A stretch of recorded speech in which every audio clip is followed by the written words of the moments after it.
नमस्कार दोस्तों, स्वागत है आपका परत दर परत व्यू चैनल में। मैं हूं आपके साथ इंद्र मोहन शर्मा। विश्लेषण कार्यक्रम में आज का मुद्दा है चुनाव परिणाम से पहले ही हरियाणा बीजेपी में क्यों मचा घमासान। हरियाणा में लोकसभा चुनाव संपन्न हो चुके हैं, लेकिन चुनाव परिणाम अभी आना बाकी है। चुनाव परिणाम 4 जून को होगा।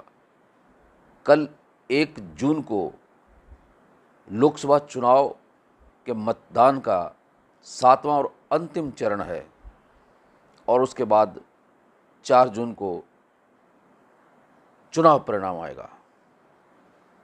लेकिन सवाल ये उठता है कि चुनाव परिणाम आने से पहले ही हरियाणा में बीजेपी में घमासान क्यों मचा हुआ है। आरोप प्रत्यारोपों का सिलसिला बीजेपी में ही चल रहा है। बीजेपी के नेताओं पर, बीजेपी के जिला अधिकारियों पर और कुछ सरकारी तंत्र के अधिकारियों कर्मचारियों पर भी बीजेपी के प्रत्याशियों ने आरोप लगाए हैं। और केवल आरोप ही नहीं, बल्कि मौखिक शिकायत के बाद अब लिखित में भी शिकायत दी गई है हरियाणा के मौजूदा मुख्यमंत्री नायब सिंह सैनी को। और अब ये नायब सिंह सैनी क्या निर्णय लेते हैं, ये तो खैर उनके विवेक पर निर्भर करेगा।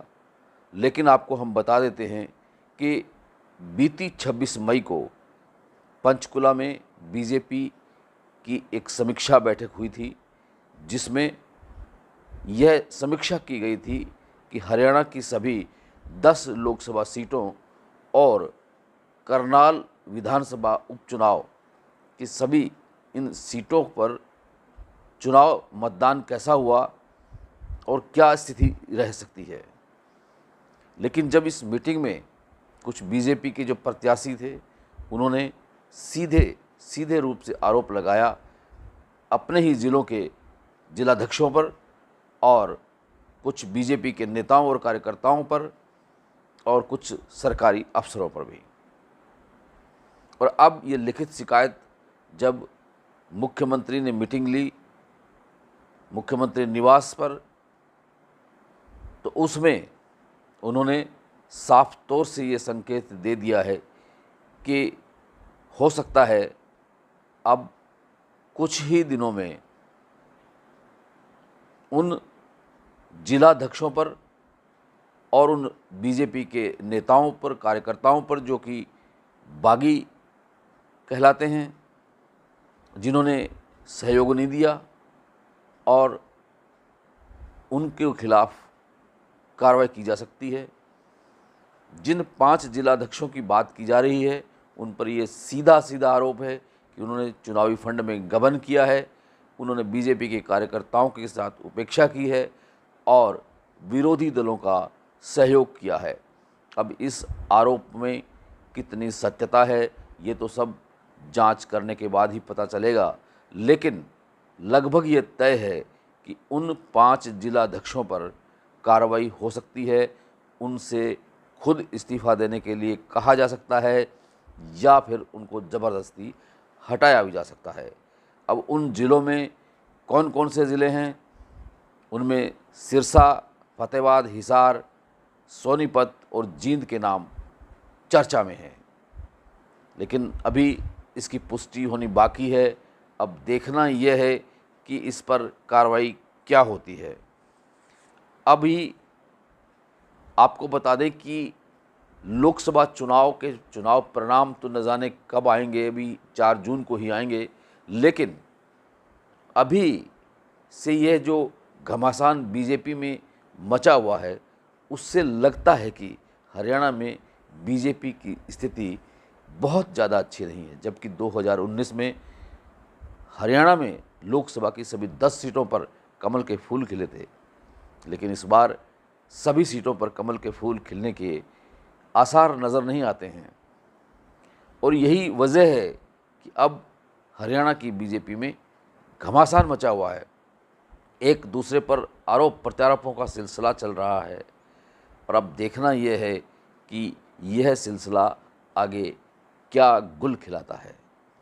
हरियाणा की लोकसभा की 10 सीटों पर जो कि सर्वे बता रहे हैं उनमें 6 और 4 का रेशो बताया जाता है। 6 सीटें बीजेपी लेती है तो 4 सीटें कांग्रेस की आ सकती हैं। 6 सीटें अगर कांग्रेस लेती है तो 4 सीटें बीजेपी की आ सकती हैं, या 5-5 का रेशो भी हो सकता है।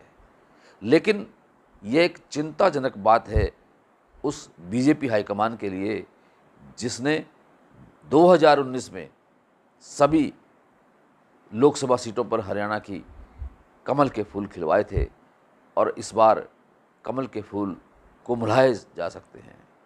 वैसे भी गर्मी बहुत ज़्यादा रही है, तो ऐसी गर्मी में तो न जाने कितने ही कमल के फूल कुम्हलाएंगे।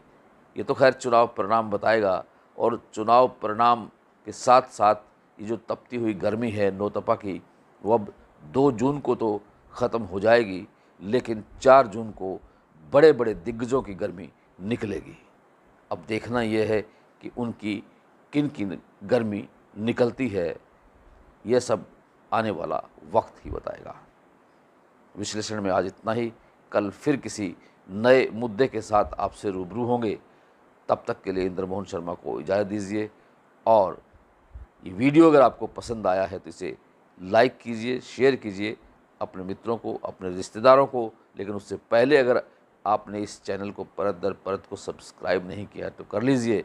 बेल आइकॉन के बटन को ऑल करके क्लिक कर लीजिए ताकि जब भी हम कोई करंट मुद्दे पर शो करें और उसको यूट्यूब पर अपलोड करें तो उसका नोटिफिकेशन आप तक मिल जाए आपके यूट्यूब पर और आप उसे भली भांति देख सकें, परख सकें।